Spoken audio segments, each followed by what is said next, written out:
Hi, welcome to our live today. And today we are going to be talking about a very, very crucial aspect, which is about the finances vis-a-vis your marital relationship. Because finance or the financial relationship is one of those very, very crucial factors which initially appears to be mundane, but then it plays a major, major role in uh, you to take that decision on divorce. Decision on divorce can revolve around just the financial relationship alone. So today is part one, and I am going to be covering this for another 2 days about the financial relationship between the couple. Should you have any questions, think about them and ask those questions either right now or later. I'm going to be taking this for 3 days. Now, when you get married, you must have noticed that, there are a lot of things in your mind, and finance is something you don't think about. You just take it for granted. There is other stuff like, you're thinking about the nice time you're going to have, you're thinking about the family, you're thinking about your vacations, you're thinking about everything else, but finance is not at the top of your mind. And as the time goes by, there comes a point in time when you realize that whether it is your savings habit that becomes an issue, or it could be your spending habit that becomes an issue. So you might be having a certain kind of norm for yourself for savings which your spouse may not like. You might also be having certain spending habit which your spouse may not like, and similarly the other way, you may not be appreciating the spending or the saving habits of your spouse, and that's the time the relationship begins to take a different turn. And if it is not taken care of, then that becomes a complete mess, leading into separation or divorce. Okay, so one thing you will need to remember is it is very important to have open fun discussion on money. Open discussion. Okay, now normally it is said that earlier you discuss, the better it is going to be for your relationship. But how early is it? There is no right or wrong in that.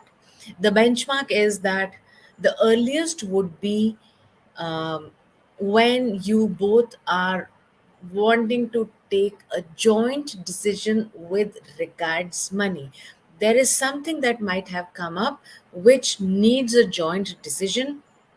So if you have not been able to discuss that part earlier, you will have that transparent discussion when the joint discussion around money, joint decision around money needs to be taken. That's the time you're going to be discussing. Now imagine that, the joint discussion is going to be around a major project. Now you might be wanting to invest in business. Your partner might be wanting to invest in a house that you wish to buy. So these are two very major projects. Now, which one is the priority? You might think business is the priority. Your husband might think getting a house is a priority. Okay, in fact, in some cases it could be buying a high end car could be a priority, right? So at that point in time, who decides what the priority is going to be? Who decides what's the project that can wait? That's the time when, if you don't have this financial discussion, the financial clarity in your relationship, then it becomes very ugly. So earliest whenever you can sit, or when it's the time to take a joint financial decision, then you're going to be sitting together, and first thing you will agree to is set the intention is that there is going to be a absolute transparent discussion, healthy positive discussion. You may agree, you may disagree, and that's absolutely fine. Important point is that there is going to be a healthy positive discussion. So number one, you will sit down with a positive intention to have a discussion of this kind. Second, let the discussion be absolutely transparent, where you're discussing about your assets, your liabilities, your expenditure, your day to day expenditure, everything around money, you're going to be discussing that. Okay. Now, when you are discussing the finances, which essentially means in terms of whether you're discussing the assets, the liabilities, the expenses, etc., you are going to be setting the financial goals. These financial goals need to be set up in terms of your individual, your personal financial goal, right? Both of you are working, you must be having, if you don't have it, have your individual financial goal. Talk about that. Okay. Second, you will be discussing in this conversation is your joint financial goal. Joint financial goal, things like, building a house, or going for a vacation abroad, or investing in property. Those kind of big decisions are the ones where the joint goals are essential. So those joint goals also need to be discussed. Third kind of financial goal you're going to be talking about is the family budget. Now, family budget can again have two parts to it. So, one part of the family budget can be those day to day expenses. Sometimes it's medicine, sometimes it's your day to day expenditure of getting bread, etc., etc. It could also include those emergency expenditures like medical. It could be emergency expenditures wherein your child is wanting to go for a school trip. There is some annual function, so the money needs to be paid for the costume.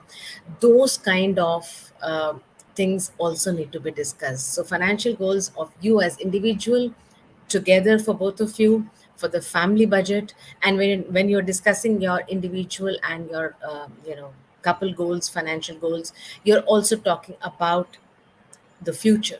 We're talking about the financial future 5 years from now, 10 years from now, 15 years from now. You could have different slabs. This is how the financial discussion is going to take place, which needs to be reviewed periodically. Now, periodically could be once in 6 months for you, periodically could be once in a quarter. Definitely, it needs to be once in a year. You could be taking any year, it could be from Jan to December, it could be the financial year that we have from April to March, whatever it is, or it could be the time when you're filing your tax returns. It could be from that point to next year when it's time for tax returns. So discuss all of that and keep reviewing it, because expenditures, the finances, the money coming in, the money going out, it can vary over time. So it is important to discuss. You might think that it is not possible to have a financial discussion. Therefore, that's the reason why I am taking this topic almost towards the closure of our 100 days challenge, because all that we have done until now, when you are continuously practicing all of that, you will come to a point when this kind of a financial discussion is going to get easy. If you are at a stage where you're not even on talking terms, if you are at a stage where there's a cold war going on, there is argument, there is some kind of a fight going on, you guys can't even talk for 2 minutes with each other, all your discussions and fights are centered around kids, in-laws, house, etc., money. If those things are already going on, there is no way you can have a financial discussion the way I have spoken to you. Nevertheless, it's the most important discussion you need to have.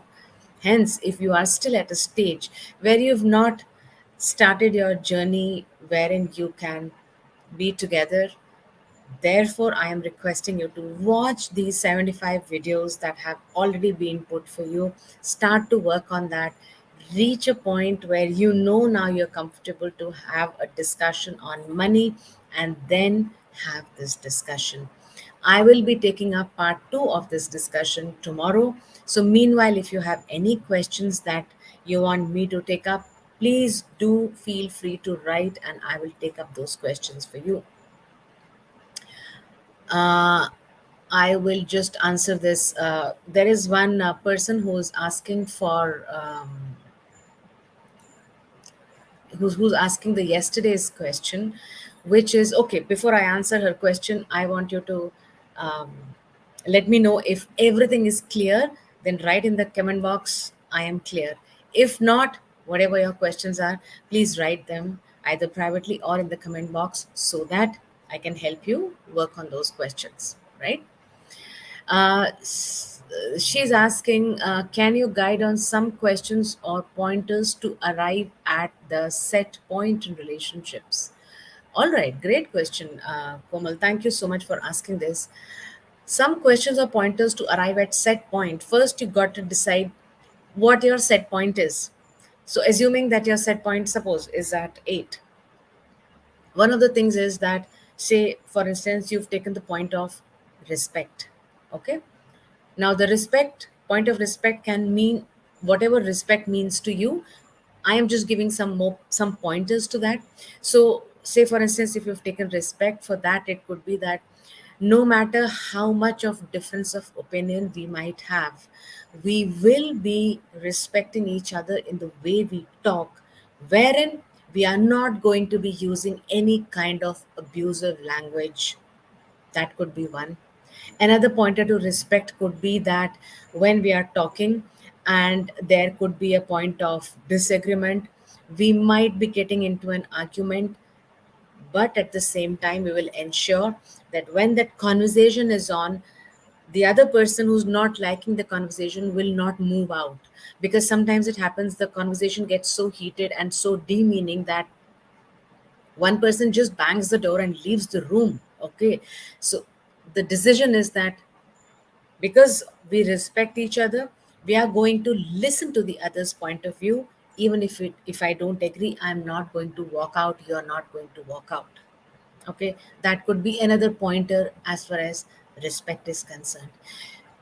Like this, say another pointer could be on communication, that when I am communicating or when you are communicating, we are not going to demean any of the family members. So I am not going to point fingers at your family members, you are not going to point fingers at my family members, and we are going to keep the communication limited to the topic of now. That could be one pointer in communication. Another pointer in communication would be that we will always clarify things face to face. There is not going to be any discussion through our children, through our brothers sisters, through the messages, the WhatsApp messages, through the mails. The discussions are always going to be face to face. So you can have another pointer on communication. So you got to first understand what are those aspects that you wish to uh, have in the set point. Communication, I told you one. Respect, I told you. Then you could have other pointers like, say, trust. You could have pointers on compassion, right? Whatever you decide is something you're going to write the details on, and then, if possible, have a discussion with your husband or wife. If not, then you follow. Okay, because when you follow, it is going to have an impact on the other person as well. Okay, and yes, that's it from me to you today. I will see you tomorrow with the financial relationship part 2. Okay, that's it from me to you today. You take care, have a great evening. Bye.